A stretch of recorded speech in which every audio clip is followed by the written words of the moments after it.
Rasul telah memberitahukan waktunya. Temui malam itu di malam-malam ganjil di 10 malam terakhir bulan Ramadan. Ini malam 21 Ramadan, malam pertama dari 10 malam ganjil di bulan Ramadan. Hadirin hadirat yang dimuliakan Allah, Lailatul Qadar itu bukanlah beberapa detik, tetapi sepanjang malam, mulai dari terbenamnya matahari sampai terbitnya matahari di hari itu, terbitnya fajar, terbitnya fajar di hari itu. Maka siapapun yang berdoa di malam itu, maka dilipat gandakan lebih dari 1000 bulan. Hadirin hadirat, ada sa'atul ijabah di malam Lailatul Qadar.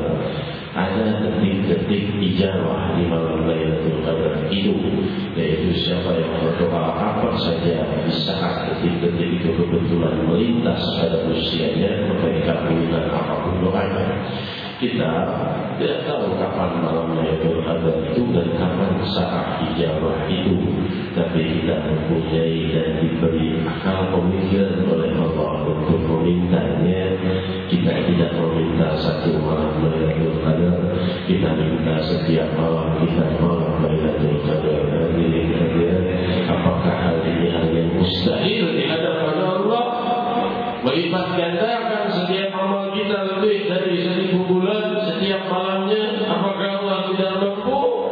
Wa ma dzalika indallahi bi'aziz.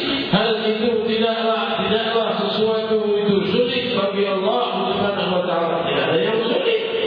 Cuma siapa yang meminta. Siapa yang meminta setiap detik dan setiap doanya dijadikan saat ijabah. Hadirin hadirat yang dimuliakan Allah, Rasul sallallahu alaihi wasallam nanti malam Lailatul Qadar itu, dan beliau beriktikaf selama 10 hari terakhir di bulan Ramadan. Mereka yang mampu beriktikaf beriktikaflah, yang tidak mampu beriktikaf dan kesibukan lainnya iktikaf dengan hatimu. Kurangi kesibukan, kurangi pekerjaan dan hubungan dengan makhluk kecuali hal-hal yang baik. Kurangi pergaulan, kurangi percakapan yang tidak berguna. Kalau bisa hilangkan di 10 malam terakhir, biar perlu dan sanubari iktikaf daripada jasadnya ketika, tapi pikirannya di rumahnya, pemikirannya belum beli ketupat, belum cat rumah, belum ganti baju baru anak-anaknya. Hadirin hadirat dia di masjid, tapi ruh dan sanubarinya di dunia. Lebih baik seandainya dia di luar, tapi ruh dan sanubarinya dalam iktikaf di Baitullah. Yang lebih afdal ruh dan sanubarinya dan dirinya semua di dalam Baitullah. Hadirin hadirat, maka tidak mampu iktikaf dengan hatimu di malam-malam terakhir. Dia tidak tahu apakah Ramadan tahun depan kita masih hidup, masih melewati lagi atau tidak. Di Ramadan kita tinggal kira-kira mungkin berapa 9 malam lagi, tahun setelah itu selesai. Tahun 8 malam lagi, tahun kira-kira itu setelah itu tidak ada lagi tarawih, tidak ada lagi puasa Ramadan, buka bersama, sahur bersama. Hadirin hadiratmu sampai tahun depan lagi.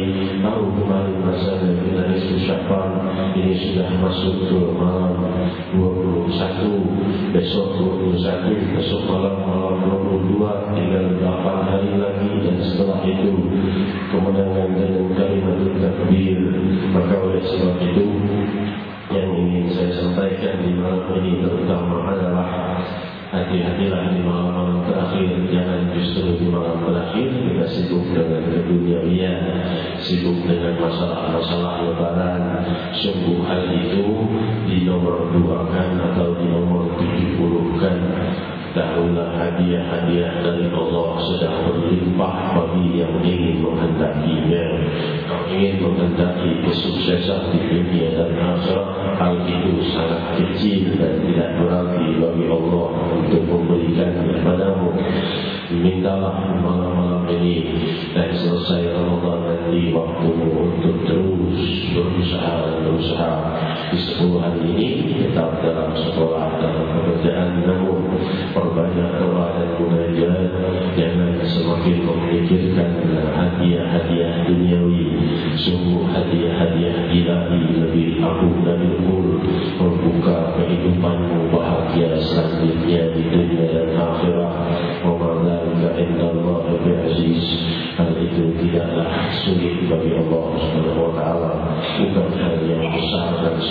bagi Allah untuk memberikannya hadirat yang dimuliakan Allah.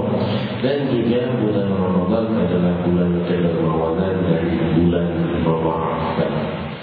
Oleh sebab itu, sebagaimana diriwayatkan dalam Sahih Bukhari, jika salah seorang yang datang kepada Rasulullah Sallallahu Alaihi Wasallam yang berkata, darah, aku terbakar, masuk neraka. Rasulullah Sallallahu Alaihi Wasallam bersabda, apa yang membuat kau berkata begitu? Ya Rasulullah, aku ini berkumpul dengan istriku berjima di siang hari bulan Ramadan, maka berarti aku masuk neraka kan? Maka Rasulullah SAW menjawab, kau bebaskan seorang budak. Ya Rasulullah, tidak mampu. Kalau begitu puasa 2 bulan berturut-turut. Ya Rasulullah, tidak mampu. Aku ini kuli kerja tiap hari 1 bulan saja susah, bagaimana 2 bulan? Maka Rasulullah kata, kalau itu beri makan 60 orang miskin. Maka dia berkata, ya Rasulullah, aku ini beri makan keluarga aku aja susah, bagaimana 60 orang miskin? Aku juga termasuk orang miskin. Maka Rasulullah SAW melihat indahnya budi pekerti Sayyidina Muhammad SAW berhadapan dengan orang yang susah, beliau makin merendah. Lihat indahnya syariah Rasulullah SAW dan syariah Islam ini bagaimana indahnya. Maka Rasul masuk ke dalam, keluar bawa sunnah korma, diberikan ini sudah Rasul yang mengeluarkan dari miliknya untuk dosa lagi. Dia yang berbuat dosa, Rasul yang menebusnya dengan harta miliknya. Hanya ada korma, tapi milik Rasulullah SAW. Maka Rasul berkata ini berikan pada orang yang paling miskin di Madinah.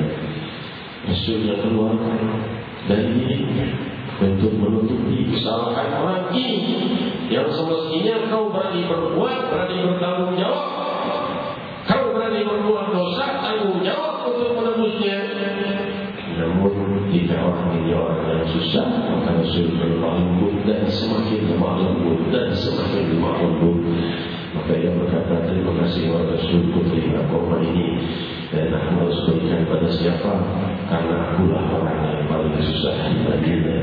Maka Rasul berkata, anta idan, kalau begitu ya untukmu. Dia bagi membawa kurma itu, namun dia mendapat pelajaran aku indahnya syariat Islam dan indahnya budi pekerti terluhur Sayyidina Muhammad. Hadirin hadirat yang dimuliakan Allah, demikian riwayat Sahih Bukhari.